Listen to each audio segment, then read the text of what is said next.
Thank you for the introduction. Today I will present you Wallet, Confidential Serverless Computing. This is a joint work that we did at the Systems Research Group at TU Munich, and huge credits should be given to Patrick, who unfortunately could not make it today. So let's start with a brief introduction about serverless computing, which is a really prominent cloud computing paradigm, as the statistics also suggest. Major cloud operators have reported that above 50% of their workloads consist of serverless functions. And it's so popular because they have a simple deployment model. The developer just provides his function, and all the rest is handled, like provisioning and scaling, by the operator, and which runs this software on the shared platforms. So how it's actually done is each function runs in its own virtual machine on the cloud, with underlying infrastructure being shared and inherently managed from the cloud provider, as I said. And there, the user sends his input, the sensitive data, potentially, and it's getting processed within the function. At the same time, this function can also call next ones, creating a chain of dependencies. And unfortunately, in this setup, if we have a malicious administrator, they can get insights from this sensitive data, which is something that we definitely don't want to. And another aspect of attack is between the collocated VMs, which can leverage a bug in the hypervisor and gain access to collocated virtual machine enclosed data. And the question that we ask to ourselves is, how can we enable trustworthy execution of these functions in untrusted cloud infrastructures? Well, we thought that leveraging confidential computing, and more specifically confidential virtual machines, or CVMs in short, would be a good foundation. But what actually a confidential virtual machine is? A confidential virtual machine is an encrypted virtual machine where its entire memory is encrypted by leveraging an extension in the CPU hardware, thus preventing malicious administrators from gaining access to content that is inside the virtual machine. At the same time, it prevents cross-tenant leakage by ensuring the isolation, and also provides means for the user to attest what is running inside of it, so that the user himself can gain trust in what is actually enclosed in the CVM that is deployed in the cloud. However, unfortunately, just deploying the functions in CVMs is not enough, because they are not tailored for serverless workloads. Mainly for three reasons. First of all, they come with a large fast computing base and have severely high boot times, which is typically unacceptable for the short-running serverless functions. Secondly, they have an impractical function consolidation limit, which means that we cannot have multiple functions within one node. And lastly, they suffer from high inter-function communication costs. But because numbers talk better than words, here you can see the size of a typical confidential virtual machine with a full Linux stack. It has around 5 million lines of code, which expands its attack surface. And we definitely can do better, and as we can see, we managed to achieve a 4.3 times reduction in the TCB size. Moving on with the boot time, as you can see here, a typical CVM with a full Linux stack again has around 8 seconds of boot time, which is prohibitively expensive if we have to suffer from this in every function call. What we can do about it is we can improve this boot time, although we have to pay a penalty once in our case. But as we can see, we can achieve an almost negligible boot time. So it's actually feasible. And regarding the consolidation, we have some hardware constraints. Each CVM is encrypted with using a unique key that is provided by the trusted hardware. And unfortunately, this is limited in numbers for every node. So we can have a limited amount of confidential virtual machines per node, which is unfortunately limits the amount of functions that we can run. And apart from that, the encryption of the virtual memory disallows the efficient memory deduplication. So with our approach, that we will show in a bit, we have managed to achieve 78% improvement in the memory consumption and up to an astonishing 900 times better function consolidation within a CVM. So moving on with for communication costs, as I showed earlier, there are typical chains between functions. And in the case of the CVMs, how is it actually done? Because the DMA is not allowed, so we cannot really use a really highly efficient networking stack. So how it should be done is to send the data to your NIC, forward to the next one. However, this applies for normal VMs, but for CVMs who have an intermediate step, to preserve the security properties of the data, which is a copy which involves a copy to the BIOS buffer on the sender side, but as well as a copy on the recipient side, which implicitly, as you can understand, leads to really high overheads. And especially if we have like frequent chaining between the serverless function, this can be really prohibitive. And with our approach, as we'll see in a bit, we managed to achieve 27 times better performance in the inter-function communication. So, but how we'll do that? What is the key idea behind it? And so, as we showed earlier, CVMs are not the best example of a deployment unit for a function. What we would like to have. So what we would like to have is to be able to pack many functions within one confidential virtual machine while preserving the isolation properties. And how can we do that? So we leverage and employ nested virtualization. And the point behind this is that thankfully, current CVM technologies allow us to have partitioning, CVM partitioning so that we can have smaller compartments within the CVM with distinct privilege levels, which with also distinct permissions on each level, which are actually enforced by the hardware itself. And so the key idea, and what I would like for you to take it out of this is that we will leverage CVM partitioning in order to split the CVM and rethink the CVM architecture. So how we do that precisely? As you can see here, we have the what we would like ideally to have, and we design a smaller compartment at the highest privilege level, as minimal trusted monitor. We place the guest OS because we want to not rely on the functionality because we don't want to trust the guest OS. So we place it at the lowest privilege level, and in between them, we place the function runtime as well as the function itself that runs within one CVM. And what do we achieve by that is that by running the guest OS in a lower privilege level, it cannot tamper with the trusted monitor or the functions and the runtime, and at the same time, the functions themselves cannot tamper with the trusted monitor, which allows us to gain trust only in this small component, while it manages more or less everything inside the CVM itself. So serverless functions are isolated among themselves and are decoupled totally from the guest OS with this architecture.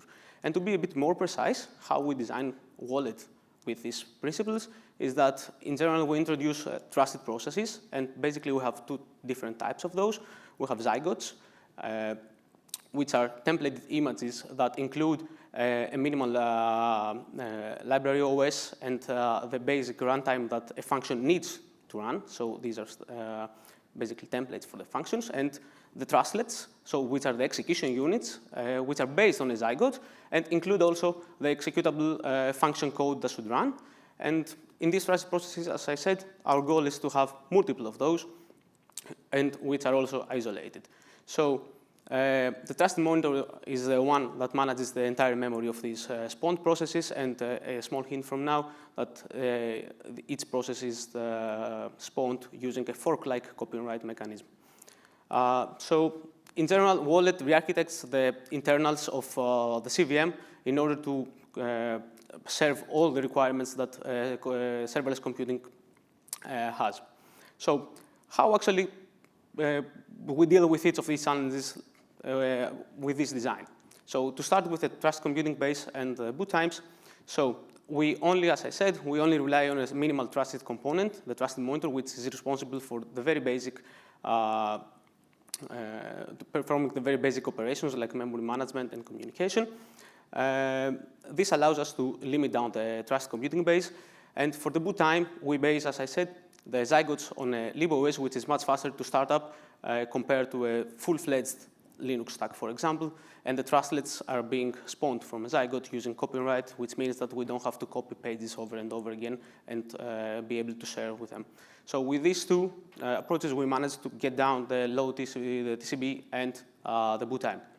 Moving on with a practical function consolidation, how do we overcome the hardware limits that we currently have? So first of all, we want to have multiple functions, but they have to be isolated. And how do we achieve that? Through page table isolation enforced by the trusted monitor. So the trusted monitor is the only component that has access and is able to modify the page tables of the spawned functions. This allows us also to implicitly perform memory duplication since we don't have to do copies over and over again. And regarding the memory consumption now, by having zygotes that can be shared across different trustlets, on every function that we want to spawn, we actually do not have to have the entire runtime multiple times within the CVM. However, we can share it in a read-only fashion between the trustlets. So by enforcing software-based isolation and efficient memory duplication through the page tables, we can overcome the CVM density limit. Lastly, for the interfunction communication costs, we were lucky enough, or good enough, let's say, since we can pack multiple functions, we leverage this collocation that we have of functions within one CVM locally. And what do we do? Instead of going through the entire network stack, we allow the monitor to create and manage shared memory data objects. The sender just has write access, the receiver has read access. So by having this pipeline, we can have a secure communication between the trustlets, and more importantly, if the result is just placed in the defined buffer, the consumer can simply get it without performing any additional copies, and thus having like a really, really fast communication between collocated functions. So how a simple workflow works in Wallet is initially the user sends the requests, the guest always receives it, forwards it to the monitor so that they can pinpoint from the zygote registry and fetch the image of the zygote as well as the specified function. Then the trust monitor, after verifying the image of the trustlet of the zygote, it loads it in memory, initializes the library OS, and has it there static, waiting for the trustlet to be instantiated based on that. And that's what happens right after that. So the trusted monitor creates a new process, sets up its page tables in a way so that the zygote is mapped in the new process memory as a read-only, and also adds the function code which is derived from the zygote. And at this point, the user can send the data input through the guest OS. It gets forwarded to the trustlet, it gets executed, and the output is getting back to the user. So regarding the implementation, some small implementation details.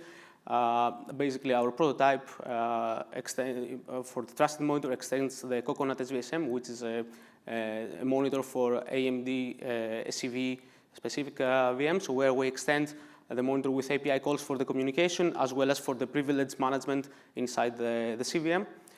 We chose Grameen as our minimal LibOS because it's a LibOS that has already been targeted for confidential computing, and it's really a really mature project. And we enhance Grameen with a static file system so that we can actually have our dependencies there. And we use the manifest, which is the default way of configuring such an application with Grameen, which defines how a function should be executed. And lastly, for the runtime, we bundle a CPython runtime so that we are able to run Python serverless functions. Now, everything's good, but how it actually performs. So here is our experimental setup. We used one AMD machine, which has 1 terabyte of memory, and a host and guest kernel that supports VMPL, because it was not in the main line when we was doing the project. And we have the following benchmarking variants. First of all, a function runs in a container, a function that runs inside a normal virtual machine, the CVM baseline, which is what we try to be better than, and lastly, Wallet. So at the interest of time, we will focus on the three first questions. So first of all, how Wallet performs end-to-end in the serverless function execution. Secondly, how does the Wallet's communication mechanisms affect the function chaining? And lastly, how effective and how useful our copy and write mechanism actually is. For more results, you can refer to our paper. So to start with the performance, the end-to-end performance, here you can see some results from the serverless benchmark suite, which has a wide set of functions. You can see the latency, but not the logarithmic axis, where lower is better. And here you can see two variants of Wallet. The first one, the red one, is when we don't have anything ready and we just have to start one function from bare instance, and the purple is the lukewarm start, which means that we have the zygote fetched and we just need to spawn the trustlet new. And as we can see, a Wallet across the benchmark has an average improvement of 85 to 93, depending on which variant you choose to compare against, compared to CVMs, which is quite important. Secondly, here you can see the latency of the communication with an increasing function chain length with a fixed message size. And as we can see, CVMs, for instance, the more functions we chain, the higher the latency becomes, which makes sense because it has to traverse multiple times the entire network stack, while for wallet, no matter the chain, the length of the chain, the communication is pretty fast, and specifically we can even improve it in some longer chains up to 30 times, which is quite important. Lastly, how effective our copy and write mechanism is. Here you can see the amount of pages that are shared between a trustlet and a zygote. So basically, the blue bar shows how many of these pages we can save from having to replicate every time that we spawn a functions, and they can be shared instead. And the orange one shows how many are unique to each trustlet. We can see that in general, like the majority of the pages are actually shared between the trustlet, the zygote and the trustlet, and this mainly is because we can share an entire runtime, and the only difference is basically the function plus, as you can see here in the plus the input and output. So depending on this size, we can see that we can have more non-shared pages. But in general, we can say that this approach is quite effective. So to conclude, in summary, this work targets to answer the questions: how can we enable trustworthy execution of serverless function in the untrusted cloud? And as an answer, we presented Wallet, which manages to lower the TCB and have minimal boot times, provide efficient function execution chaining while preserving isolation and the security properties of the data, and lastly, support efficient resource utilization through its copy and write mechanism, as well as its templated functions and privilege-based isolation. Our project is open source, and you are all welcome to give it a try. Thank you very much.